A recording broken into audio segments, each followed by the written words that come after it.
Hello, hello, hello. How is everyone doing this Wednesday? So, before we start the show and I announce this special guest that I have here today, who is somebody very special and dear to me on a personal level, I want to remind everybody to do what Stephanie's doing when you are around other people. Social distance, wear your mask, wash your hands on a constant basis, sanitize. You should already be doing this. She's OCD. She's always been like that.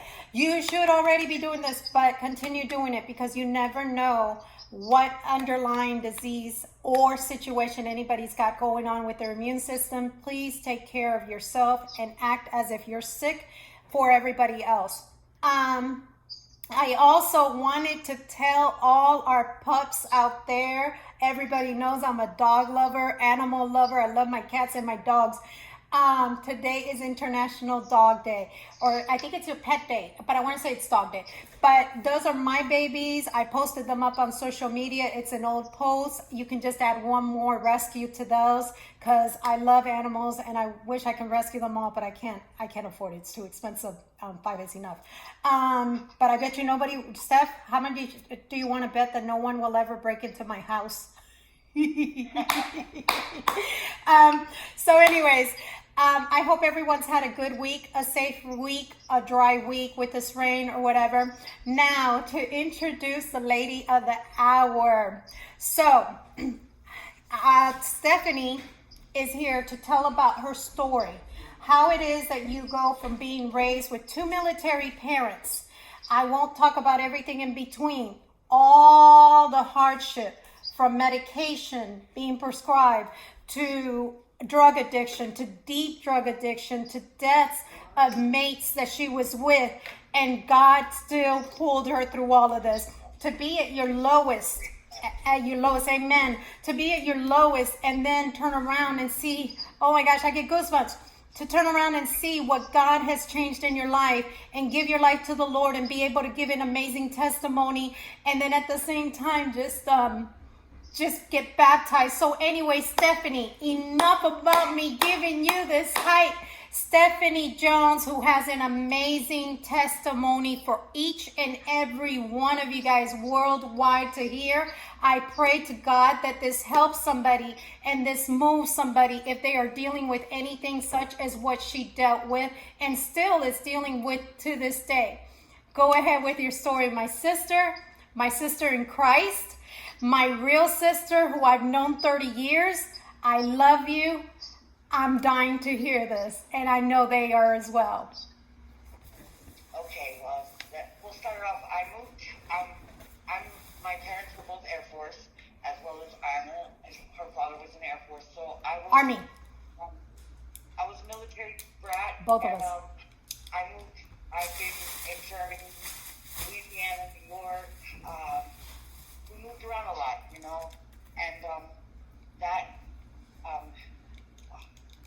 Okay. Take a deep breath, Mama. Okay, yes. I'll help you. Okay. So, growing up with military parents and everything, my dad wasn't very strict, and my mom was. They divorced when I was 8 years old.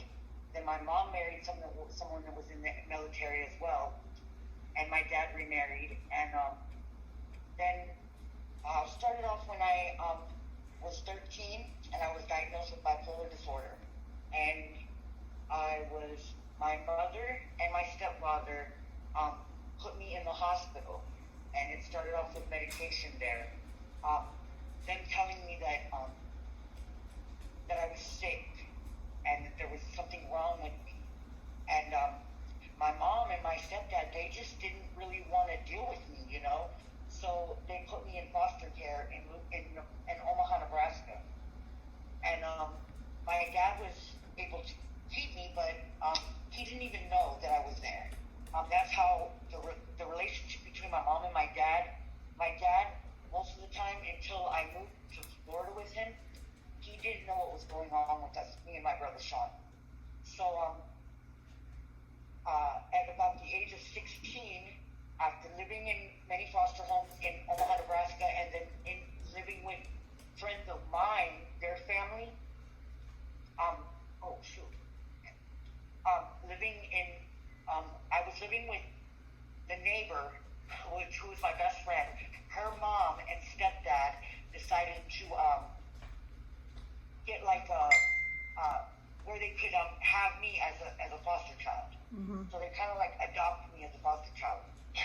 I was living with them for almost like a year, and they were telling me something was wrong with me too, telling me I was sick in the head, and they fed me this stuff like you need this medication. Something's wrong with you. I was bullied by their daughter. Telling me she wanted to beat me up, she wanted to fight me. Now I'm a big girl. That's always been a problem because I'm 6 feet tall. I have body dysmorphia and an eating disorder that I've overcome now. Amen. But we'll talk about how. So about the age of 16, my dad realized that I wasn't living in I moved from Omaha because the people I was living with, when my mom and my stepdad moved to Japan, I did not want to go to Japan with them at the time because me and my stepdad were fighting so bad. So I went to live with friends, and they were my foster parents for a while. And then my dad found out that I was living in California, and the area of California I was living in was very, there was a lot of gangs, there was shootings on my street, drive-by shootings on my street. So my dad wanted me to come to Florida, and I did. And when I first got here, the first thing I got off the plane, and my dad said we were going to SeaWorld. And we didn't go to SeaWorld. We went to Laurel Oaks, what it was called. It was a behavioral center for teens, for children and teens. Stephanie, And I went there. let me interrupt you 1 second because I forgot to say this at the beginning of the show, and I think it's very important for somebody who might need Stephanie to guide them. The phone lines are open. The phone number is 678-381-1973. Again, the number is 678-381-1973. If you have any questions for Stephanie, 678-381-1973. Phone lines are open. And one more thing I wanted to add. While Stephanie, let me know if I'm overstepping, because I understand that not everybody feels their testimony needs to fully be said, but I do know this about Stephanie. While you were in California, there was a point where you were affiliated somehow, some way, and I don't want to go into detail, with this certain gang. Before you go on to Florida, can you tell exactly what it was that happened that also traumatized you, and not having your father? And mind you guys, she's very close to her dad. I love her dad to pieces. She's very, very close to her dad. She loves all her family, but her dad has been her biggest supporter through all of this. What happened in California that affected you as well mentally? So I want you guys to understand how the enemy comes to kill, steal, and destroy, or how he tries. I believe I was before I was 16. I don't know exactly what age it was, but I was sexually assaulted by many members of a gang in California. I don't want to say which one or anything. And that like put a lot of stuff in my head that it was I thought for years that it was my fault. When you're that young and stuff, and I tried to tell people, and they didn't really believe me, and I tried to take my own life many times. I just thought God didn't like me, or that He just wanted me dead or something, but that wasn't the truth. And so I came to Florida, and I started living with my dad, and that was good. But I had always been on those medications, and so I met the first love of my life, which was my son's father, and his name was Rich, and I don't know how to. Okay, take a deep breath. So when you go to Florida, you go to Laurel. Mr. Jones. I'm not going to go into the first name or anything. Mr. Jones goes, and hello, Mr. Jones. I'm sure you're going to watch this. I'm sending my love. Mr. Jones goes and he takes you to Laurel Oaks, which Laurel Oaks is kind of like a behavior place that you go to. get help or whatever. So what happens Yeah. once you're there? The doctors, basically, there's like two different sides. There's the residential side that the kids there stay there for like up to a year. Mm-hmm. And then there's the other side, which I was at first, which is like the acute side that is for not that bad of problems. Mm-hmm. And they put me on the other side, which was, a lot of kids with, very, messed up problems that, had tried to kill their siblings, had set their houses on fire. Um, One girl used to try to flush her head down the toilet. Like, all this like stuff was stuff I seen, and it affected me really bad. Like, if my eyes could, if my eyes could tell the story and not my mouth, it would be much worse. But so I came to Florida and I was in the hospital. I stayed for 6 months. Wow. Okay. I got help, a little bit of help for my eating disorder, but that made it worse being in there because of the food they feed you made you gain weight. You know, they feed you a lot, and so I've always had that. When I look in the mirror, I think that I'm like 400 pounds or whatever, but I'm not. And I've bounced back my whole life. You know, I get thin. I still think I'm fat. And then my bulimia started about the age of 16 when I was in Laurel Oaks. So I would eat, and then, you know, and and then now what they do with the body shaming girls, you know, that are, you know, they're healthy. They're not big. And we see these magazines and what the people Society. in Hollywood want everybody to look like, and that's not realistic. Okay, that is not realistic. What they show on Absolutely. TV and these music videos, and so I always identified myself as like an alternative, like rebel kind of girl, you know. The music I listened to was very it is like mind washing. Brainwashing, yes. And it doesn't really have a positive message. I listen to Nirvana, Green Day, a lot of punk rock music that was just like anger and angst and depression and Negativity. suicide. Mm-hmm. Yes, Negativity. negativity, yes. And I thought that was like the right way, like, Absolutely. and so listening to that music, you know, and them talking about smoking pot, Cypress Hill, big Hits from the bong. hits from the bong, exactly. You remember that? So listening to that stuff, I thought I needed that myself. And then with the bipolar disorder, me having mood swings and stuff, I thought that the drugs was helping me and making me feel better, and it really wasn't. It really wasn't making me feel better. It was making me worse. It made my mood swings worse. It made depression worse. It made the eating disorder worse. It made my will to want to live worse. I've experienced so much tragedy as a young child at 8 years old in Melbourne, where me and Anna lived. My grandmother was hit by a drunk driver when I was only 8 years old. She lived in Sherwood Park in Melbourne. And she had an anxiety disorder where she was afraid to drive. So she was walking to one of those, they don't even have them anymore, but one of those little blue post office boxes where the Magic Mark was on Post and Croton. And That's been years. Yeah. Yeah, that happened in like the early 80s. Like, you think it was 82? Yeah, like 82 or 83 when I was like 7 or 8 years old. And I remember it was it was after my parents got divorced, because I remember my mom drove us to Pennsylvania, and then my dad and her came in 2 different cars.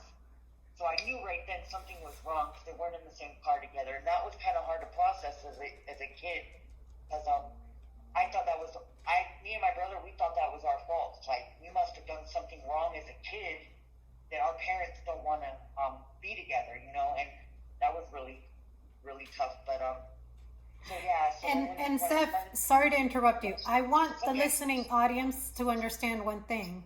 While she's fighting all these demons, you're talking about music, and music does affect. People say it doesn't, but I really believe whether it's Christian music, hip hop, whatever you're listening to, and I like all genres. Stephanie very well knows I don't discriminate with music. I love music.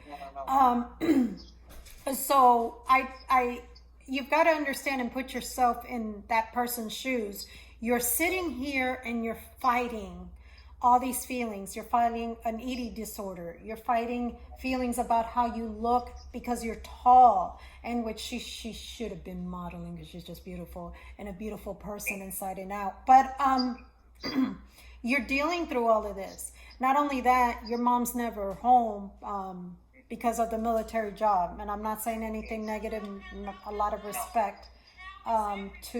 No, but she basically thought that she could buy us whatever we wanted, and then she could be gone all day and night, and that was how she showed us love, and that was rough too, because I thought that was cool as a kid. We never got everything we wanted, but as an adult, it became hard. It became hard on us. Okay, I'm sorry for talking over you, Anna. I just wanted to throw that in. Yeah, no, and you're absolutely right. And then on top of it, you're doing all that. I mean, so just put yourself there, and then on top of it, she loses her grandma, and her dad's her heart, and the medication's already got her. The enemy's already gotten in. You see what I'm saying? He's already there. Now he's already grabbing a hold of her.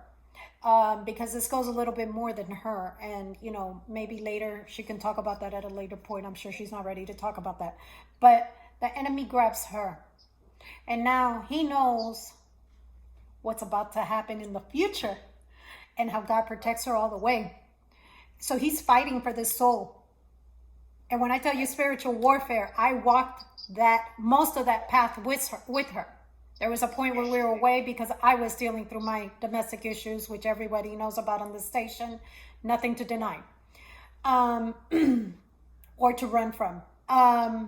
So then, Grandma passes away. You guys feel it's your fault. By then, you're how old? Yes. I was like 8 when that happened. Okay. So,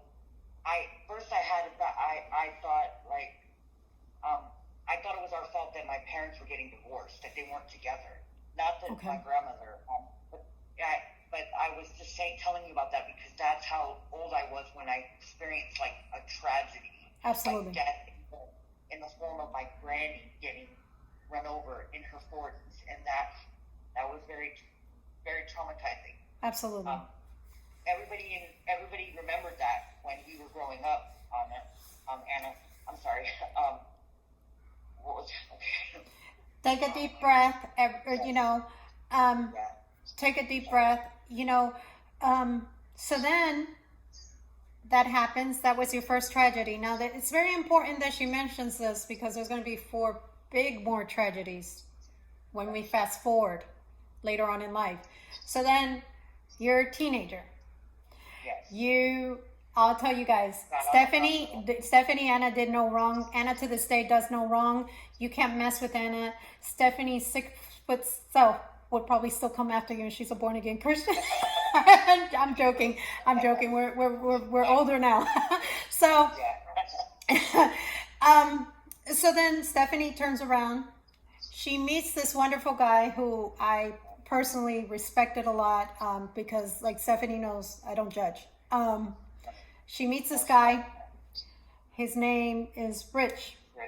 Go ahead. I'll let you speak of him. And he's her son's father.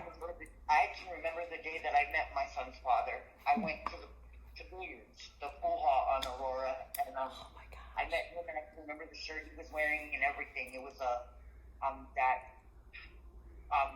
alternative. Remember the store on Satellite Beach, Final Dimension, and we bought the shirt there, and that was the first love of my life. I loved him because he didn't treat. I remember I hung around. We were like tomboys. I was kind of a tomboy, a feminine tomboy. The woman, but I liked cars and all that. So when I meet Rich, I meet him with all his friends, and that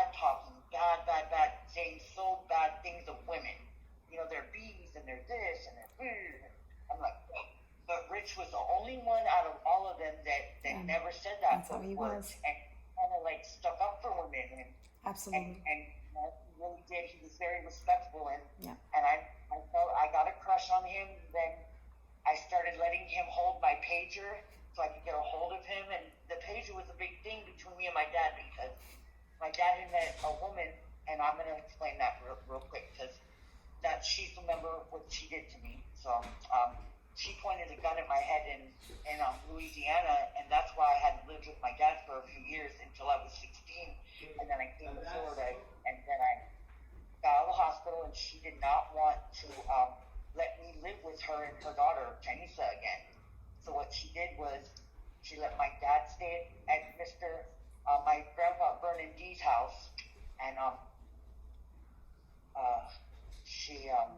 my dad would go there on the weekends, and he'd work throughout the week, driving to the base, and then he would go on the weekends and come back home while I would, stay there in the house by myself.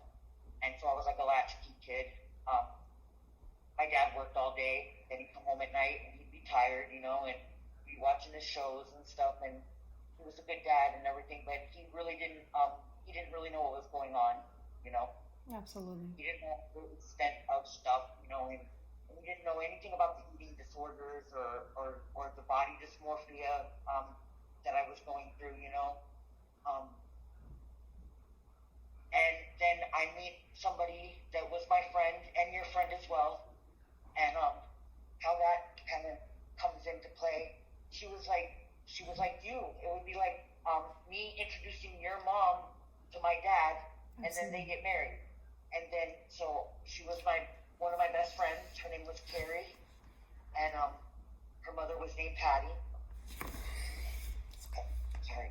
It's okay. Just don't use names. Yeah, okay. Try not to just kind of. Okay. Yeah. Yeah. I won't say nothing then. She just. You can tell the story. It's just, She moved. They married, and then she moved in, and then years later, when stuff hit the fan,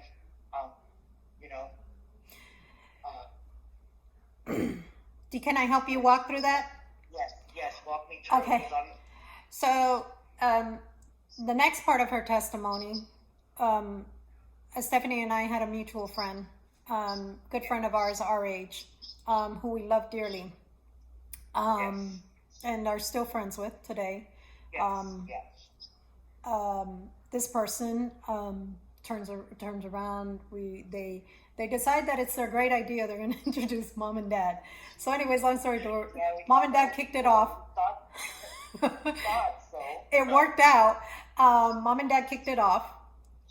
Meanwhile, during this time, at the same time, Stephanie and Rich are together.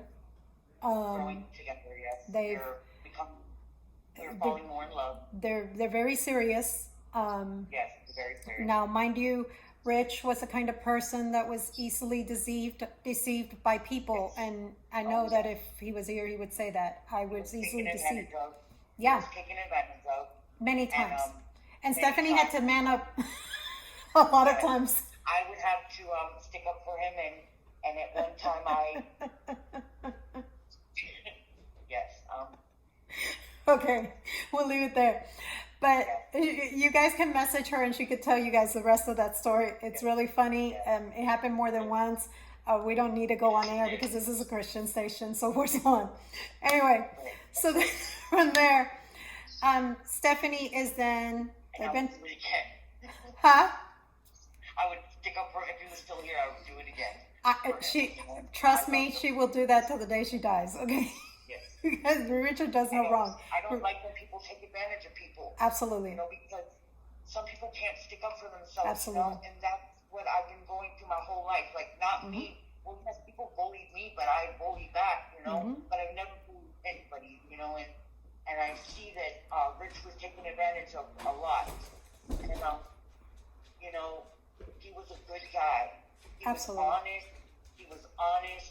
He knew everybody. Everybody knew him, and he was just a good guy, young. Absolutely. And then Stephanie, no, you're fine. You need to let all of that out. I know. So then, after that, Stephanie and Rich have been together for whatever X amount of time. Yes, years. Stephanie is expecting a child, who is one of my godchildren. Anyhow, meanwhile, through all this, you can talk about the addiction and what happens then. So, Mind you, she started at pills that were prescribed by medical providers. Starts where at age 13 when they were giving me medications to deal with the anxiety and to deal with the mood swings and the mania. So I got prescribed a lot of Thorazine and Ativan, which is a benzo. So it led me to Xanax by the time I was 18. And then you think because a doctor prescribes it that it's okay, you know. So when that starts, then the other drugs come into play big time because you're bound. First, I believe, like what they say, the doctors say that marijuana is the gateway drug because it was for me. So then when they gave me medication for the mood swings and the anxiety that I was really having, I needed that. I took it, and then my guard came down, and I started dabbling in recreational designer drugs, ecstasy, heroin, cocaine, and the addiction to opiates came into play after after my son was born.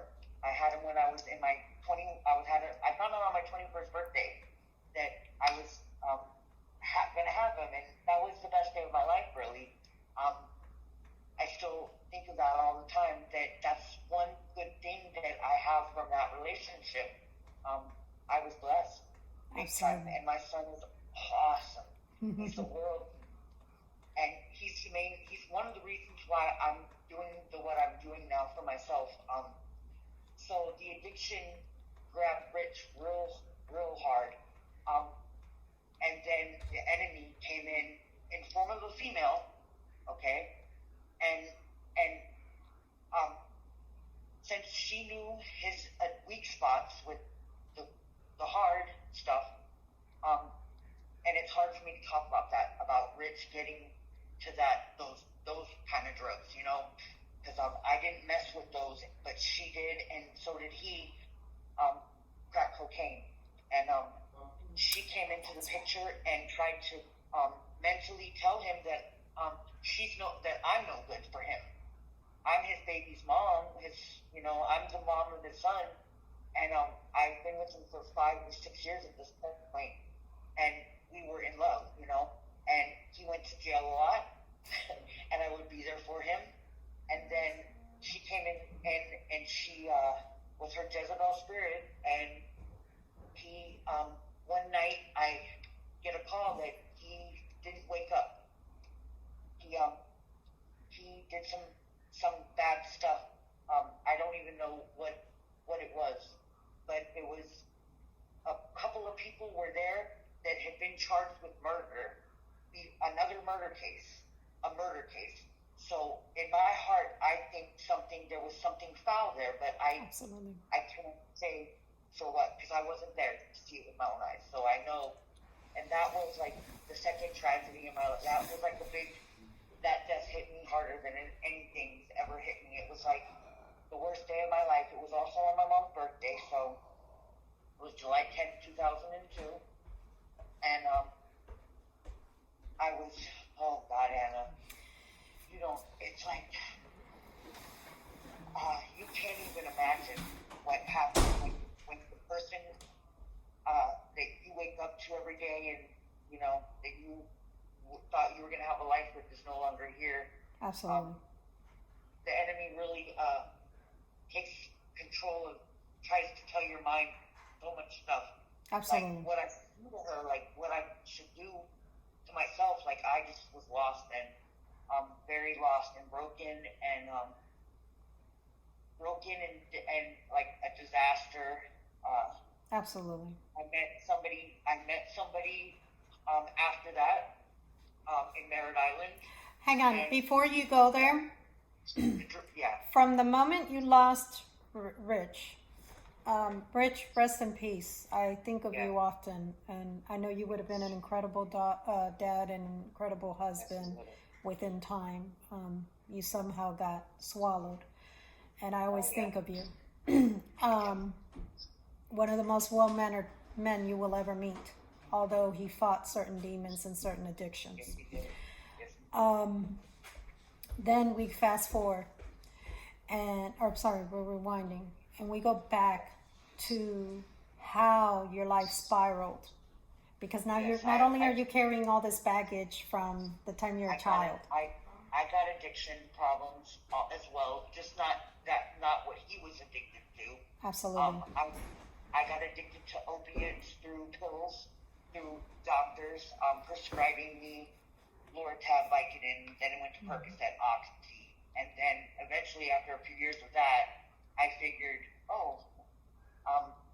I just didn't really figure it. Just happened. I jumped to heroin. So, And- Stephanie, before you go there, and I want the listening audience to understand this, because opioid has not just started. Okay, understand, we're talking about the 90s. This is 1999 when this started happening. Absolutely. So this happened way before all of this. So what you're hearing about opioid now, and I can only say this because of the town that my dad retired in, and I can say that's where I grew up, but it's really where I spent my last of my teenage years and until Me too. early 30s that I spent with my in that town in particular. I could imagine your story is very similar. It's so small, there's nothing to do. So when you have people, yeah, exactly, absolutely, and Boredom, idle time.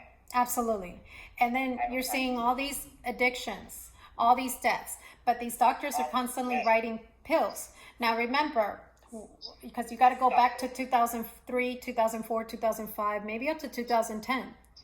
They had what they call pill mills, and they were just writing prescriptions. All over Melbourne. All over Florida, all over Florida. I mean, these doctors were getting paid. Jersey, Pennsylvania, driving down to Florida. All over. Different doctors, yes. And It's people crazy. don't believe this, but a small place like Melbourne, Florida, Brevard County, it's it shouldn't be going on with your kids. This is why I have the testimony, and I am who I am, and I decided that was not for me. That was not where I wanted my kids at. That was not the atmosphere, because so many people fell into that pit, and so many friends I lost, so many people I knew, so many people who had family members that have lost their fight to addiction. It got so bad many a times, because I can say this because I know her story. Stephanie was behind an ambulance being taken to what we call circles of care after the situation with Rich passing away. This was probably one of the hardest points of her life, because not only was she addicted and fighting all of this, guess what? Here comes the enemy, and he takes the one thing she has that she loves the most in this world, and talk about that. Okay. So, he started listening to another female tell him that this person was supposedly my friend, and used to take my son and watch my son from the time he was born until he was 4. When this happened, she used to take him to like those little parades on Babcock in Melbourne, like the Christmas parades and everything. She would do that for Tyler, and I thought she was just my friend. But this whole time she was plotting against me to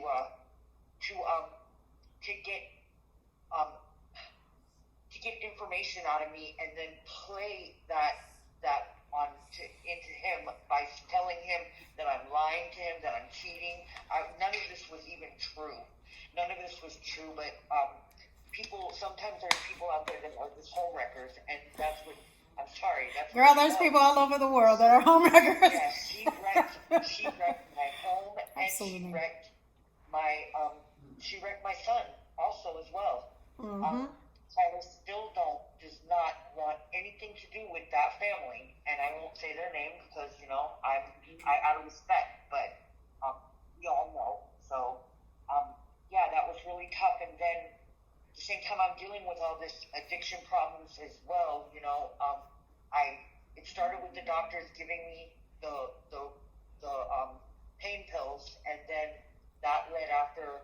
It was a very short period of time I was on them, but it led to heroin eventually. And when that happened, I was staying in Merritt Island where I seen you working out one day, and I had met this guy who was a musician, and his name was Chris.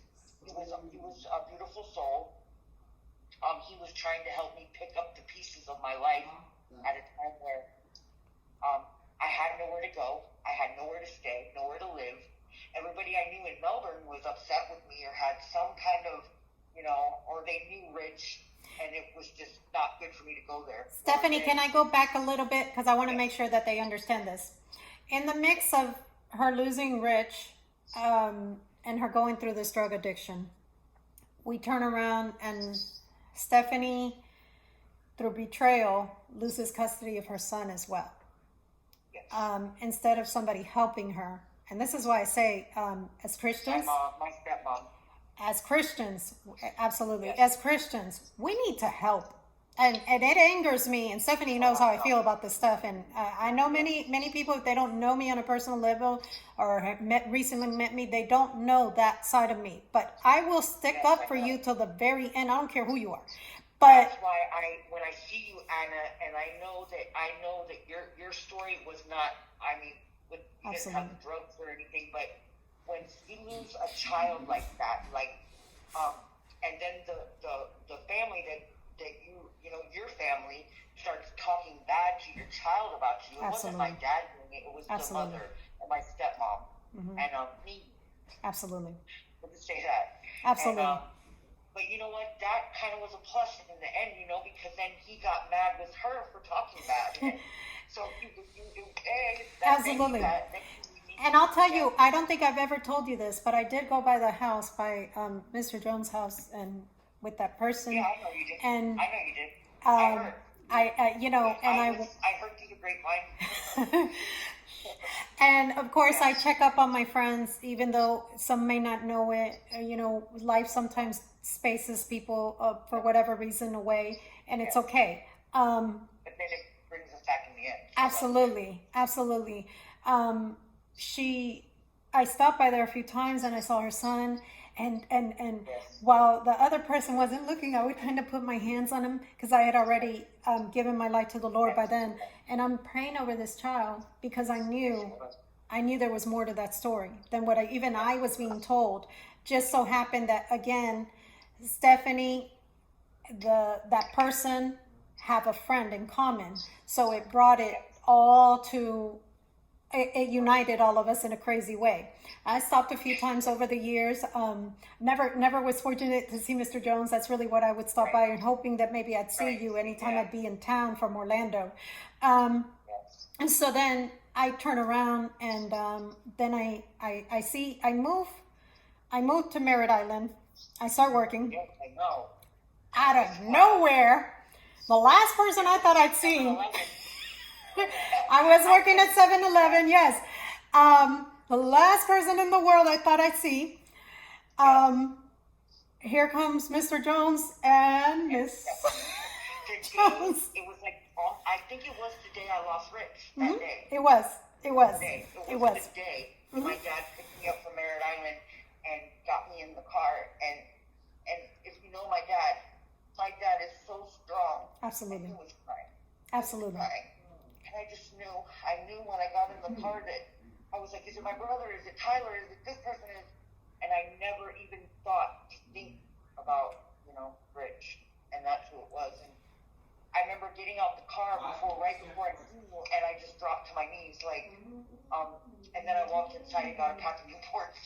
I got a pack of Newports, and I'm like, seeing you, and I'm like, oh my God. And it was like a godsend. Like, I couldn't believe it, And to see the light in your eyes, like I needed this friend out of any friend this very second. I didn't understand that second. And I'll tell you, we interchanged numbers. Mr. Jones was happy to see me. I've always been very respectful to all of my friends' all of my friends' parents and family. I don't disrespect anybody. I was, well, military. We're not raised like that anyway, but the majority of us. And it was just one of the most awesome yet sad, and that stuck with me that whole day. Stephanie left me a number. I tried to call Stephanie a few times. I was only able to reach her once. Of course, it was a roller coaster ride for her from there. You then meet a guy there in Merritt Island. Yes. What happens Chris. next? I meet Chris because I was going to the methadone clinic for the addiction to the opiates, the pills, and everything. And I meet Chris, and then he overdosed on methadone. He was the only person that was there for me when Rich died, and then I lost him. So then I decided to put myself in the hospital because I just, at this point, I'm like, why is this happening? Am I the problem? Was that like your frame of thought? Yes, I had this survivor's guilt, like, why do they keep going and I'm still here? And then, you know how you hear the good die young, so then you think, well, I'm bad then. I must be bad. Or, so then I go to, I end up getting on disability for my bipolar and everything, and I didn't want to do that because I knew that she would try to use that against me, which she did, but that's okay, my stepmother. But now, mind you guys, although she had her drug addiction, although, you know, whatever she was battling, I will say this about Stephanie, she was still working. She was high functioning. You wouldn't even think it. You wouldn't even think Stephanie had an addiction. Yes, I had very good jobs, and I did not. You couldn't really tell that I was high functioning. You were high functioning. I was a very high functioning addict, and I thought I was tricked by everything because if I thought that it was making me a better person. Absolutely. Yes, I really thought that because if I didn't have it, then I would be sick. So then, if I was sick, then well, what can I do? I can't go to work. I obviously can't take care of my son. You know, Absolutely. so that's what I thought, and it turned on me, but that's okay. Because we'll get to that. So I ended up, now through all this, I'm still going through my eating disorder. Absolutely. And I have body dysmorphia, and when I fall in love, I fall in love hard. You know? I fall in love hard. And so I moved to Miami because I'm like, I can't live in this town no more. Everybody I know is dropping dead, or they're going to prison for life, or going to Catching jail, HIV, like in the state of Florida. Yes, like Dan. Yes, I have a friend that got that. You know, and you know, Eric's gone, Eric Montana, Rob Lopez. I mean, I could name like 20 people the other day. I was counting on my hand. I was watching that 13 Reasons Why show on Netflix. That show is really deep. I got to the last show of the last season, and then, oh man, when that happened on that show, and I won't spoil it for anybody. Please don't. I haven't watched it. I'm not going to tell you because it's a good show.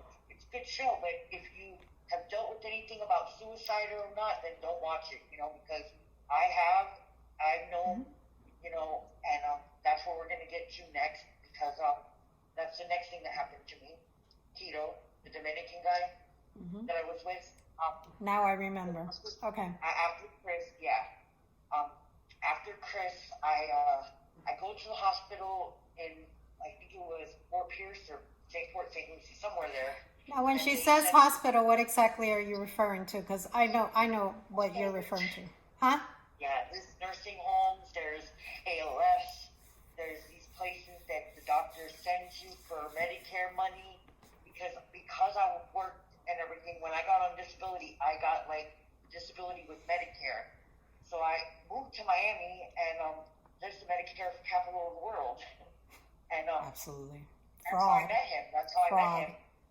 I met him, and he was my age, Dominican. It was in 2008 that I lost him, but he was also schizophrenic, and his dad had committed suicide when he was 19, and he had seen his dad do it. He did it in front of him. Well, he was So, sitting in a chair. so can I ask you a question, Stephanie? Yes, go ahead. Did you feel that you had to, and I ask you this, and if you don't want to answer it, it's okay. I respect it. And, I'm always going to respect Go ahead. your No, opinion. it's okay. Is it fair to say that you felt, to a certain extent, you had to kind of save these different men? Because we're talking about a tragedy from the time she was a child. I thought it was my fault. Okay. Okay. I've been thinking this, especially this last one, with my husband, with Miguel. So let's just speed up to 2008, and I will tell you what happened.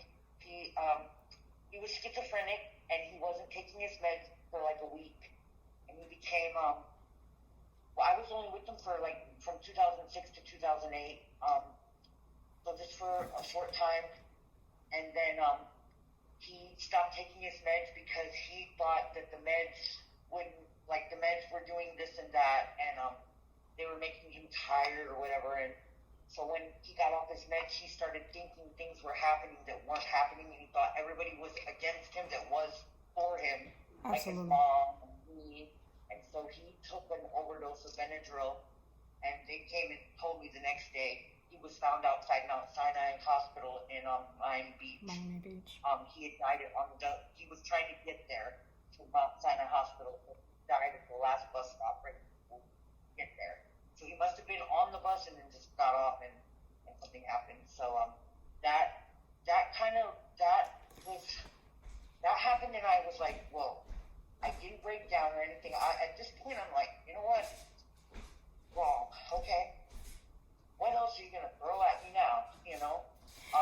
And I'll add that there was a I point. ended up in a yeah. I'm sorry. There was a point where Sorry. Stephanie got really angry, and her anger was towards God because she couldn't understand. And it's one of these things where your friend, who has a really good upbringing, although she's dealt with so many obstacles against her, and this is me putting myself in your shoes, and you're like, how do I help? The whole time I would tell God, guide me, lead me on what to do for Stephanie. What can I do? Because on and off, I'm getting calls from Stephanie. She would kind of disappear and then come back. Every few weeks. Yes. Mainly when I was manic and I had to, or I was alone and no one was around, and I needed to get that stuff off my chest. That anguish. That I told Anna I knew she was Christian, and I knew that she believed, and I knew she had a personal relationship with Jesus. Yet I would, even though I would go out in the street and say, "F you, God, you're not real," or "What are you going to throw at me now?" I would still call her. It was me calling you because I knew in my heart, I really knew that he was real and everything. But all the things that had happened to me, I didn't think he liked me, or I thought maybe there's something I've done wrong, or that and I tried so many different ways to get help throughout the years. Like, I've been dealing with this addiction now for so many years. Like, last month in July when Rich had passed away, it's been 18 years.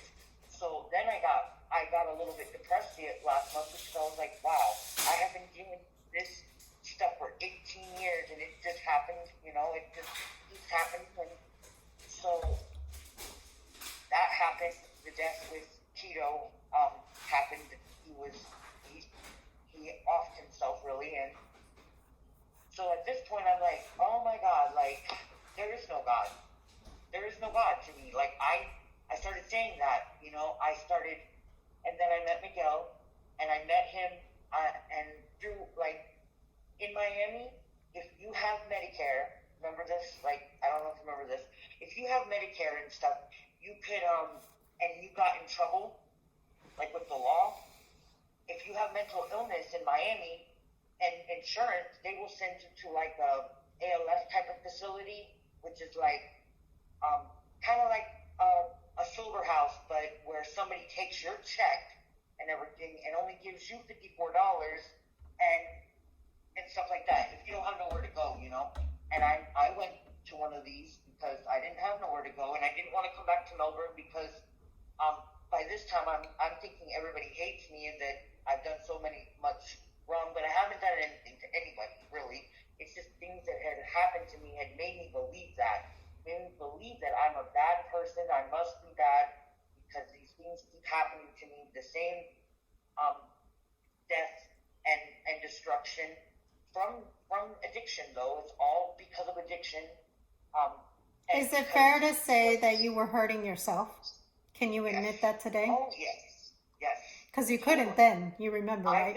I feel like all those years I was suicidal. Absolutely. I just didn't have a gun to my head, but putting a needle in my arm and all that, and, Absolutely. and all the stuff that I've done, absolutely, I was hurting myself, and Wow. and that's the difference now. Like, so I'll get to the last tragedy, and then I'll tell you about turnaround.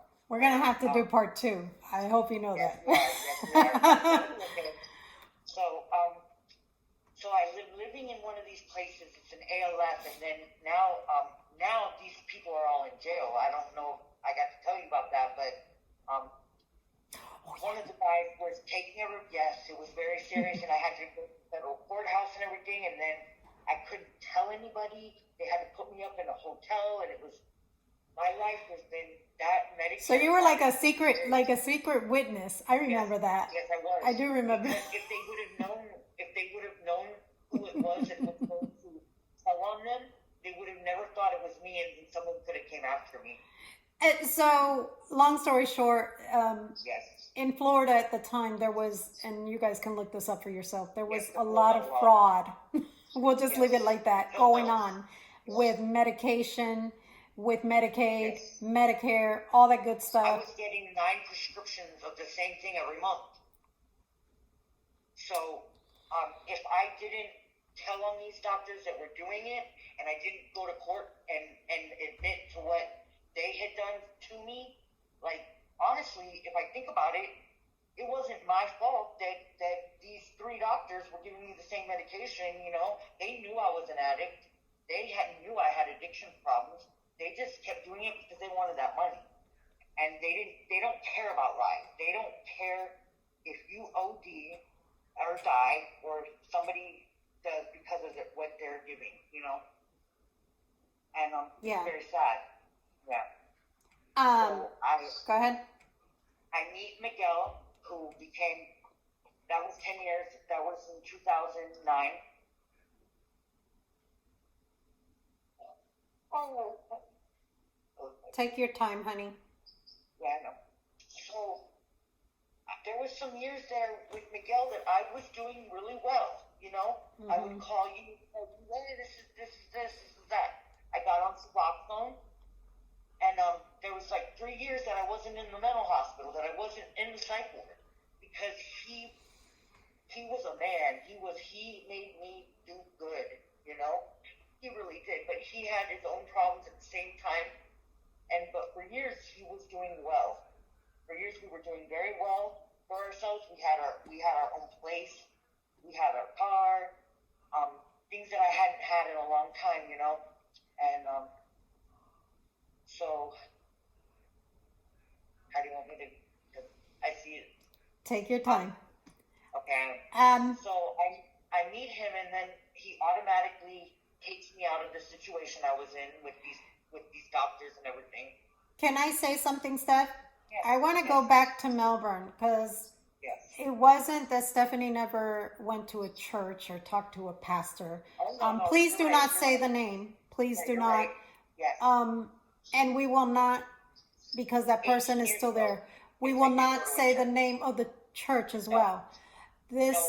No, Talk will about take your that. conversation with that pastor. We're running short of time. We got like 5 minutes, but we're going to go into part 2 of this because I think this is very Okay. important and people need to hear this. Yes. If you are free next Wednesday, I would love to have you back, Stephanie.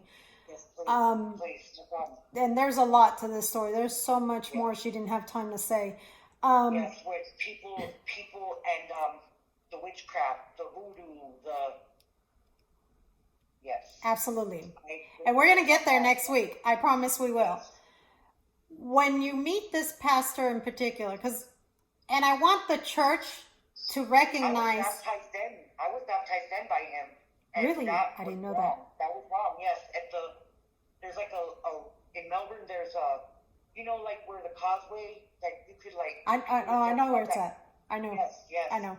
I thought that was real. Like I thought he was legit, and he was not. Absolutely. And see, that's what I want you to briefly tell, because I want the listening audience. Because I didn't explain that's what I thought religion was. Yeah, and I wanted to make sure that before we get off air, you go into that and you let them Because know. I understand now that there's a difference There between you go. Christianity and religion. There you go. And that's what I want you to let them know. And I want Christian people, before I let her say that, I want Christian people to understand something. Yes. Don't think you're so high and mighty that you do what this pastor did to her.